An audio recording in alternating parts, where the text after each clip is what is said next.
IPL মুস্তাফিজকে নিয়ে নাটক করেছিল, দল থেকে বাদও দিয়েছিল। তবে সেসব নাটকের জবাবটা সবার আগেই দিয়ে দিল Pakistan super league.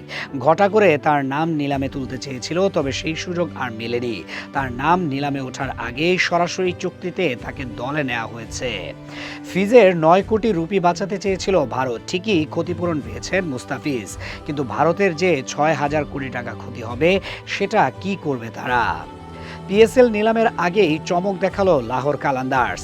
Pakistan super লিগের ফ্র্যাঞ্চাইজিটি সরাসরি চুক্তির মাধ্যমে দলে ভিড়িয়েছে বাংলাদেশের তারকা বাঁহাতি পেসার মোস্তাফিজুর রহমানকে। সামাজিক যোগাযোগ মাধ্যমে দেওয়া এক ঘোষণায় লাহোর নিশ্চিত করেছে আসন্ন আসরের জন্য কাটার মাস্টারের সঙ্গে তারা আগাম সমঝোতায় পৌঁছেছে।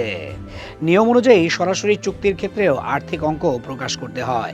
সে অনুযায়ী লাহোর কালান্দার্স জানিয়েছে মুস্তাফিজের সঙ্গে তাদের চুক্তির মূল্য ৬,৪৪,০০,০০০ পাকিস্তানি রুপি, যা বর্তমান বিনিময় হার অনুযায়ী বাংলাদেশি টাকায় প্রায় ২,৮১,০০,০০০-এর বেশি।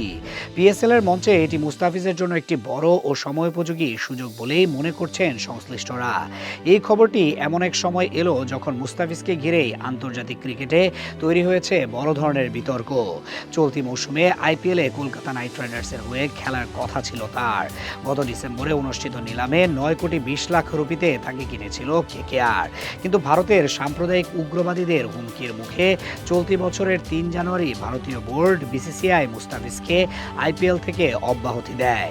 এই ঘটনার ধারাবাহিক প্রভাব পড়ে আরও বড় পরিসরে। নিরাপত্তাজনিত উদ্বেগ দেখিয়ে বাংলাদেশ সরকার ভারতে অনুষ্ঠিত টি-২০ বিশ্বকাপে দল পাঠাতে অস্বীকৃতি জানায়। বিকল্প ভেন্যু চাওয়া হলেও আইসিসি তা নাকচ করে দেয়, যার ফলশ্রুতিতে বিশ্বকাপ থেকেই বাদ পড়ে বাংলাদেশ। এই ঘটনায় দ্বৈতনীতি দেখানোর অভিযোগ তুলে পাকিস্তান সরকার ভারতের বিপক্ষে বিশ্বকাপ ম্যাচ বয়কটের ঘোষণাও দেয়।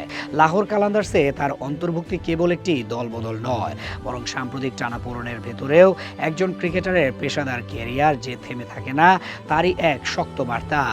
পিএসএল এর ১১তম আসর শুরু হবে ২৬ মার্চ, শেষ হবে ৩ মে। আর সেই মঞ্চে মুস্তাফিজের কাটার যে নতুন গল্প লিখবে, সেই অপেক্ষাতেই এখন ক্রিকেট ভক্তরা।